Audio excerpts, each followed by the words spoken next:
আপনাদের সবার প্রথম ভালোবাসার নাম সবাই মনে রেখেছেন। ভয় পেতাম যে ইন্ডাস্ট্রিতে কাজ করব, বাট আমি তো অনেক কিছু শুনি। ওইটা হয়তো আমি, বাছা ওইটা হয়তো আমি, বাছা নীলার এই এই যে জায়গাটা আমার সাথে মিলে, বাছা ঠিক আছে। তো দর্শকের দেখার জায়গা থেকে আমরাই চিন্তা করেছি যে দর্শকের আসলে কি রকম দেখা উচিত। তো আমি যেটা বললাম, প্রত্যেকটা ভিজুয়াল, প্রত্যেকটা স্ক্রিন, সবকিছু চোখে যেরকম দেখতে সুন্দর লাগবে, যতটুকু আমরা ফিল করেছি ঠিক সেইভাবে আসলে বন্ধুত্ব বা বন্ধুদের যে একটা গ্রুপ নিয়ে অনেক, আমার মনে হয় যে লাস্ট মনে হয় দারুচিনির দ্বীপে আমরা যে ফিলটা পেয়েছি, ওই ফিলটা নতুন করে হয়তো এখানে আমরা দেখতে পারবো। কারণ এরকম একটা গল্প যেখানে প্রত্যেকটা ক্যারেক্টার নিজেদের জায়গা থেকে অনেকটুকুই সময় পেয়েছে বা নিজেরা কিরকম অ্যাক্টিং করে সেগুলো দেখাতে পেরেছে। ফুটে উঠেছে, জ্বলে উঠেছে কিছুটা চরিত্র।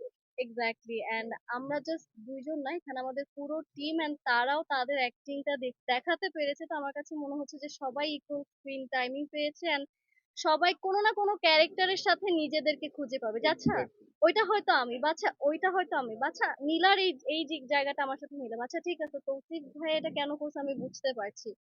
আর সিনারিও বা ভিজুয়াল ওইটা তো বললাম যে আমরা খুব সুন্দর সুন্দর জায়গাতে চেষ্টা করেছি যে বাংলাদেশ যে কত সুন্দর সেইগুলো যাতে আমরা স্ক্রিনেও বুঝাতে পারি। আর আমার মনে হয় আমরা যথেষ্ট পরিমাণ ভালো ভালো লোকেশনও আমাদের স্ক্রিনে নিয়ে আসতে পেরেছি। তো আমার কাছে মনে হয় সব মিলিয়ে মানুষ কানেক্ট করতে পারবে, দেখতে ভালো লাগবে, এন্ড গল্পটা ফিল করতে পারবে। আমার জন্য দেখার থেকে আমি একটু বেশি নার্ভাস, যেহেতু সবার অনেক বেশি এক্সপেকটেশন। আর এতবার সবাই বলেছে যে নীলার জন্য দেখবে, নীলা ইজ ইনাফ।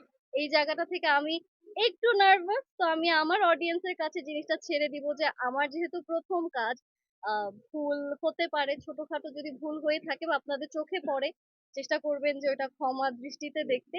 আর আমি আমার সর্বোচ্চ দেওয়ার চেষ্টা করেছি, কারণ আমি তো আগে এত লম্বা সিকোয়েন্সে কাজ করিনি। তো আমার কাছে মনে হয় যে ভালো লাগবে, আমি আমার সর্বোচ্চ দিয়েছি। বাকিটা হয়তো মানুষের ভালো লাগলে আমার আপকামিং প্রজেক্ট গুলোতে দেখতে পারবে। দেখা হয়েছে, একটু কথাবার্তা হয়েছে, ফ্যামিলিগত ভাবেও আমরা কোনো না কোনো ভাবে কানেক্টেড, ওইটা আরেকটা ডিফারেন্ট গল্প। তো সবকিছু মিলে আমার মনে হয়েছে যে না, আমি আসলে ভয় পেতাম যে ইন্ডাস্ট্রিতে কাজ করব, বাট আমি তো অনেক কিছু শুনি।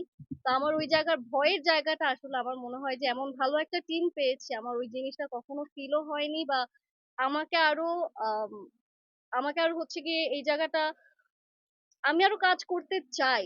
এই এক্সপিরিয়েন্সটার পর আমার মনে হয়েছে যে না, আসলে কাজ সুন্দরভাবে করার মতো মানুষও আছে ইন্ডাস্ট্রিতে, বা যারা সুন্দর মতো চিন্তা করে। তো আমার কাছে মনে হয়েছে যে না, I got the best team to work with. তো এখানে আসলে আমার না বলার কোনো অপশন ছিল না।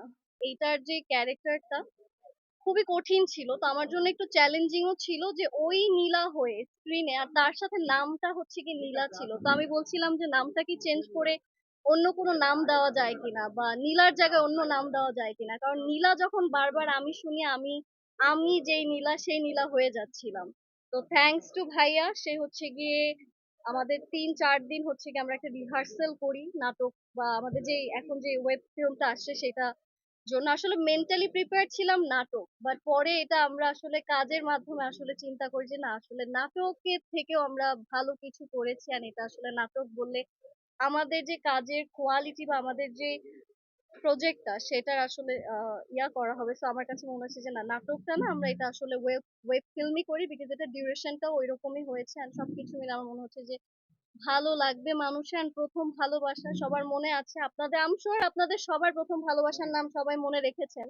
তো এই প্রথম ভালোবাসা বা ফার্স্ট লাভ শুনলে যাতে নীলার কথা মাথায় আসে, বা নীলা আর তৌসিফ মাহবুবের জুটিটার কথা মাথায় আসে, এটাই আমি চাই।